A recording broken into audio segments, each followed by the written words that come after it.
불이 다 꺼진 안방에 누워 혼자 눈물을 짓고 있는 아내를 보곤 제가 깜짝 놀라 묻게 되었고, 그러다 이곳을 알게 되었습니다.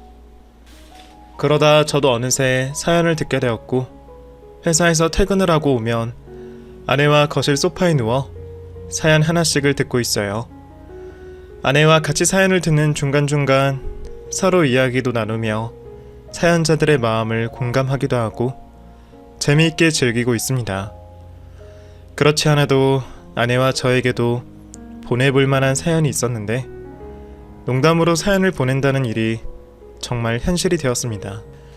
제가 말솜씨가 좋지 않아 재미있을지 잘 모르겠지만 잘 들어주시면 감사하겠습니다.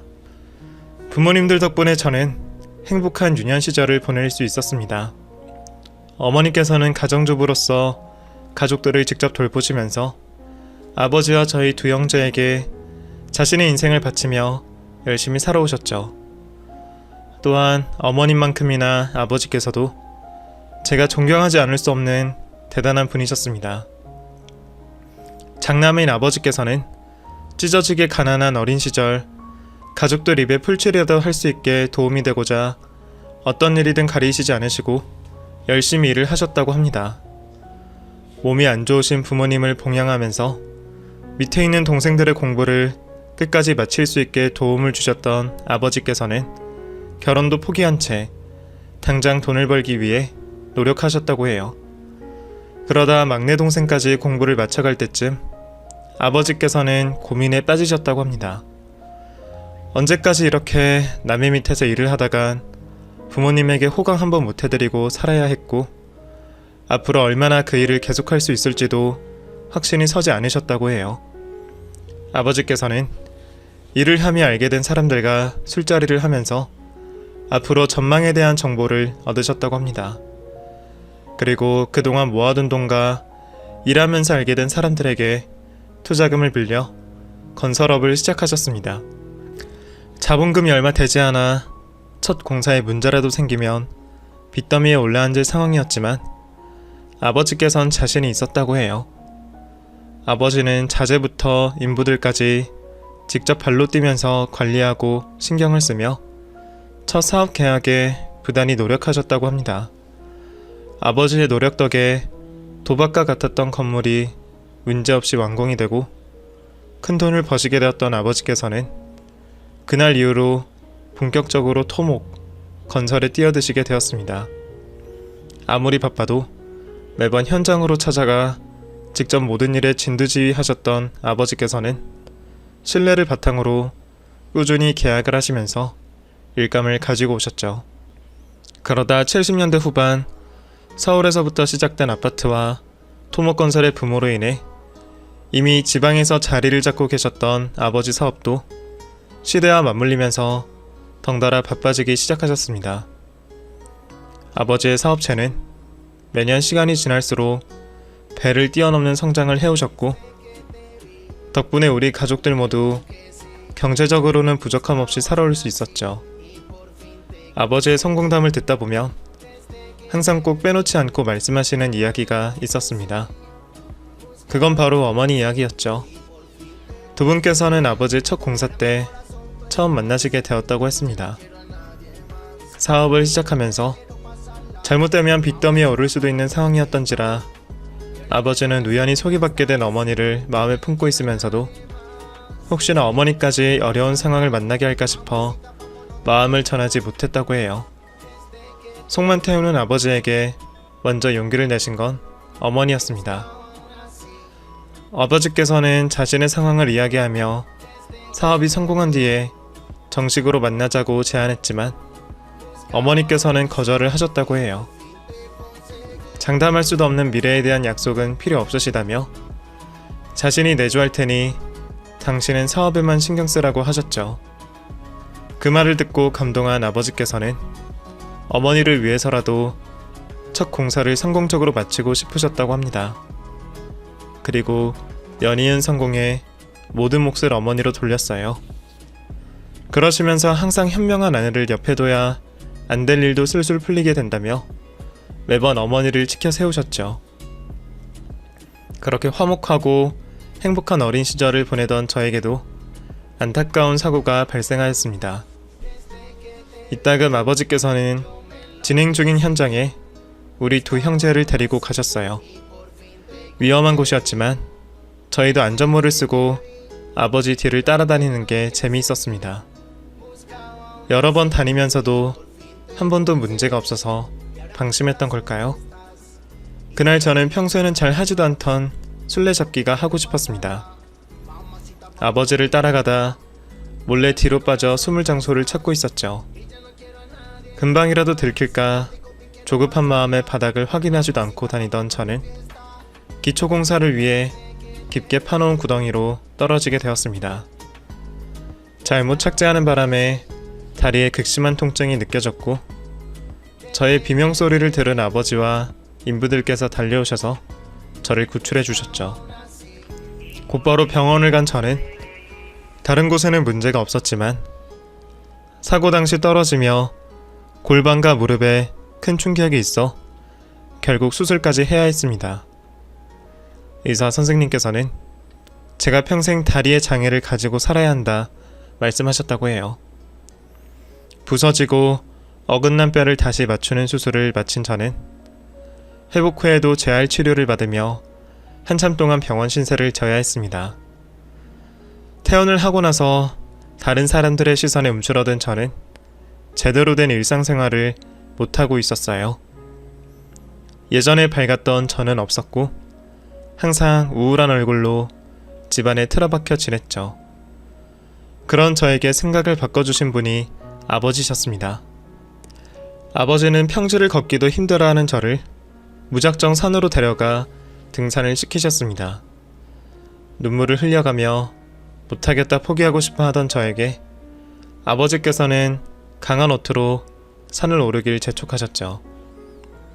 물론 다리가 불편한 제가 넘어질까 아버지께서 뒤를 봐주셨지만요. 그렇게 눈물과 땀범벅이 된 채 정상에 오른 저에게 아버지께서는 잊을 수 없는 이야기를 해주셨습니다. 경준아, 오늘 산을 오르기 전만 해도 넌 집 앞 슈퍼도 가기 힘들어하는 아이였어. 그런데 지금 네가 어디에 있니? 성인인 나도 힘들어하는 산 정상에 네 힘으로 직접 오른 거야. 모든 마음가짐이 중요한 거다. 오늘 아버지같이 옆에서 용기를 줄 사람이 없을 때도 있을 거야. 그럴 때는 경준이 너 스스로를 믿고 도전하면 돼. 다른 사람들의 시선은 잠시야. 오늘도 올라오면서 아무도 너를 다르다고 보지 않았잖니. 결국 사람들도 진정한 너의 모습을 보고 판단하게 되어 있어. 결국에는 정상에 오른 너를 보고 판단하는 거다. 오늘 아빠와의 시간이 너에게 좋은 의미가 되었으면 싶구나. 아버지는 다리가 불편한 저를 업고 산을 내려가셨고 저는 그날 밤 아버지께서 하신 말을 밤새 되뇌었습니다. 그리고는 제 마음의 태도를 바꾸기로 했습니다. 그렇게 그날 이후 제 장애를 단순한 불편함으로 인식하게 된 저는 매사 진취적으로 생활했습니다. 아버지의 영향으로 건축에 관심이 있던 저는 대학의 전공을 건축 디자이너로 선택하였습니다. 부모님께서도 제가 하는 공부를 반기시며 지원에 아낌이 없으셨습니다. 덕분에 저는 다른 재학생들보다 몸이 불편했음에도 불구하고 더 넓은 시야와 많은 경험을 하게 되었고 좋은 성적으로 대학을 졸업하게 되었죠. 곧바로 회사나 건축사무소로 취직을 할 수 있었지만 조금 더 공부를 하고 싶었던 저는 부모님과 상의를 하여 일본으로 유학을 떠나게 되었습니다. 그리고 그곳에서 아주 우연하게도 저의 아내가 되는 사람을 만나게 되었죠. 이전부터 제 취미는 제각기 저마다의 의미를 가지고 있는 건물들 사진을 찍고 분류하여 책을 만드는 일이었습니다. 그래서 저는 틈틈이 시간이 날 때마다 여러 곳을 다니며 사진을 찍었습니다. 평소처럼 사진을 현상하고 정리를 하고 있는데 사진기 셔터가 잘못 눌렸는지 웬 여자의 독사진이 있었죠. 저는 우연하게 찍힌 그 여자의 사진이 신기해서 한참을 보고 있었습니다. 하지만 금방 그저 재미있는 경험이라 넘기고 다시 일상으로 돌아가 공부를 하고 있었죠. 그런데 제가 얼마 뒤 그 여자를 직접 만나게 된 겁니다. 일본에서 지낼 때 제가 자주 가는 음식점이 있는데 그곳에 파는 꼬치 안주가 유명해서 한국 사람들도 종종 오는 곳이었죠. 가끔 의사소통이 안 되어 곤란한 상황에 있는 한국 분들의 통역을 해주며 도와준 적이 있어요. 그런데 그날도 무슨 일인지 한참을 서 있는 한국 여자분이 있었죠. 도움을 주려고 다가갔더니 분명 모르는 사람인데 익숙한 얼굴인 겁니다. 다행히 큰 문제가 아니라 제가 통역을 하여 해결을 하게 되었고 그 여성은 감사를 표하고 싶다며 음식을 사고 싶다며 제 자리에서 대화를 나누게 되었습니다. 자신의 이름을 김지은이라고 밝힌 여자는 여행으로 일본을 방문하게 되었다고 했습니다. 이야기를 하면서도 머릿속으로는 계속 익숙한 여자의 얼굴을 기억해내려고 하고 있었죠. 그렇게 한참을 애쓰고 있다 갑자기 머릿속에 떠오르는 겁니다. 바로 현상된 사진 속 여성이었습니다. 제가 지은 씨에게 그 사진의 주인공이 맞는지 장소와 시간을 이야기하자 자신이 맞는 것 같다고 했습니다. 그렇게 신기한 인연에 우리는 많은 대화를 나눌 수 있었어요. 그리고 여행지에 아무런 정보가 없던 지은 씨를 제가 가이드 해주기로 했죠. 만난 시간은 얼마 되지 않았지만 신기한 인연 때문인지 저는 지은 씨에게 호감이 갔습니다. 하지만 얼마 안 있어 다시 한국으로 돌아가게 되는 지은 씨에게 아무런 행동도 할 수 없었죠. 물론 지은 씨의 마음도 알 수 없었으니까요. 그렇게 짧고 강렬한 기억만 남긴 채 한국으로 돌아간 지은 씨와 헤어지게 되었습니다. 일본 유학을 마치고 한국으로 돌아와 건축사무소에서 일을 하게 된 저는 처음으로 실무 경험을 쌓으며 바쁜 생활을 하고 있었습니다. 그러다 지은 씨와 다시 만나게 되었어요.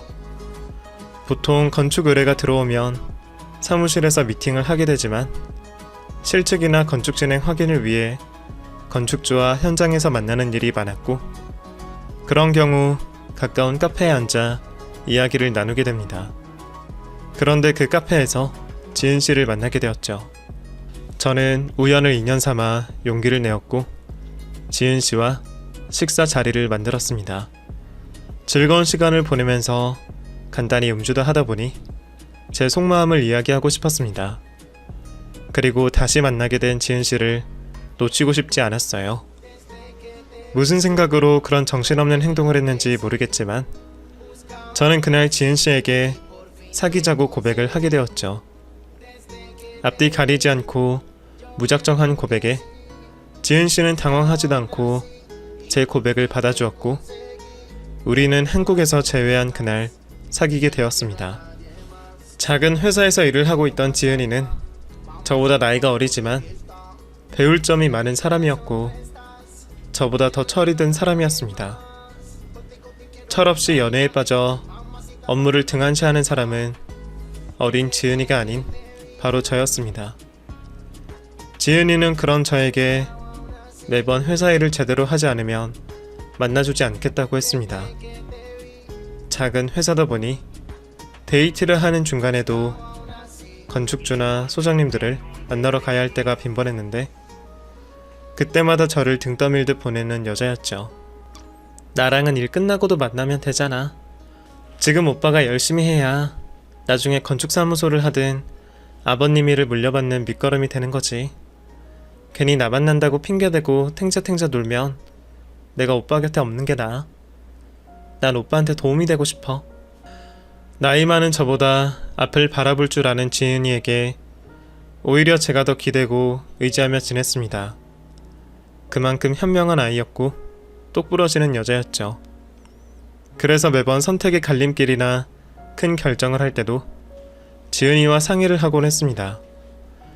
아버지께서 저에게 회사에 들어오라고 제의할 때도 독창적인 디자인 작업을 위해 고집을 피우는 제 생각을 바꾸어 준 것도 지은이였습니다. 오빠가 회사로 들어가서 바꾸면 되잖아.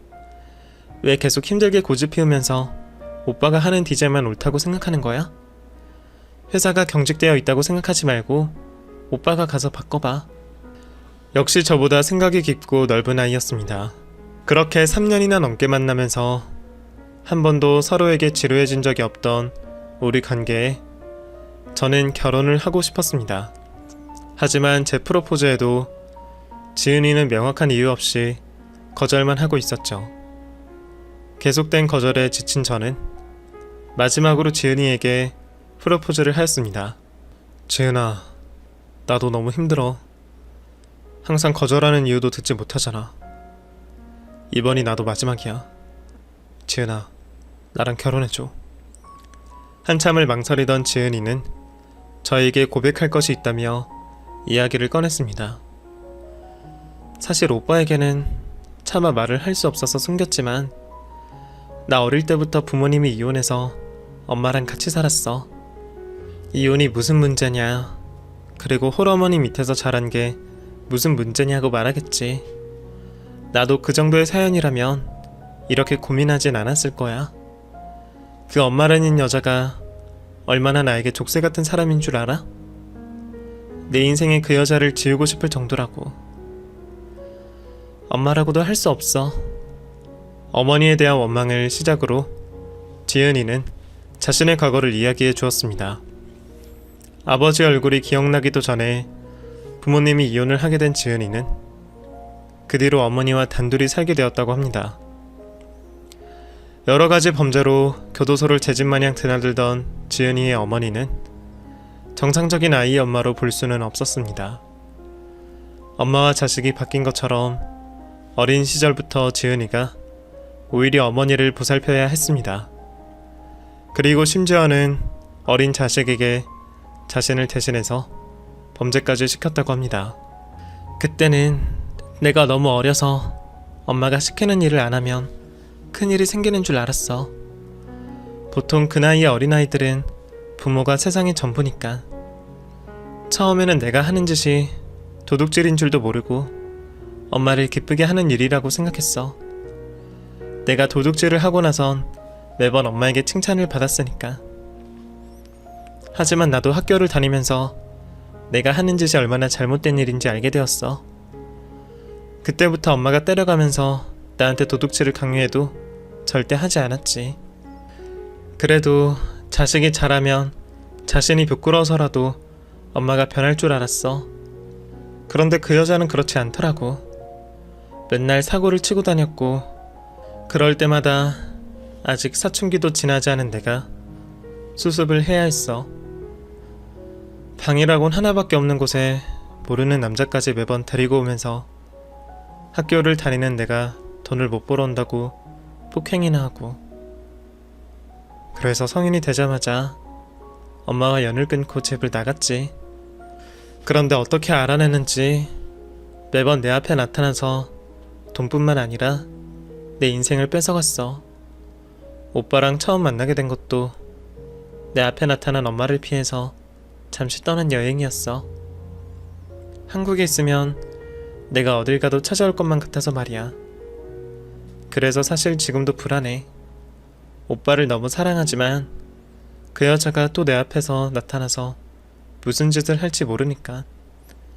그래서 내가 오빠 앞에서 사라지는 게 도움일 거야.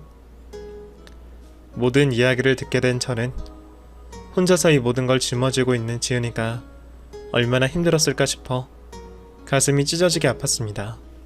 지은아, 그런 이유라면 나한테 먼저 이야기했어야지. 내가 너를 이해 못해줄 것 같아? 너는 나를 겨우 그 정도로 생각한 거야? 오빠는 이해해줄 수도 있을 거라 생각했어. 하지만 오빠 부모님께서는 배 아파가며 소중하게 낳은 자식 귀하게 잘 키웠는데 그런 분들이 나 같은 며느리가 눈에 차시겠어? 아니, 만약에 우리 엄마라도 다시 찾아와서 오빠한테 시댁에 손이라도 벌리면 그때 나는 무슨 염치로 살아? 오빠랑 연애하면서 모든 게 좋아서 그 행복감에 빠져서 내가 내 주제를 잊고 살았어. 오빠랑 오빠 집안을 위해서도 이제는 내가 사라질 때야.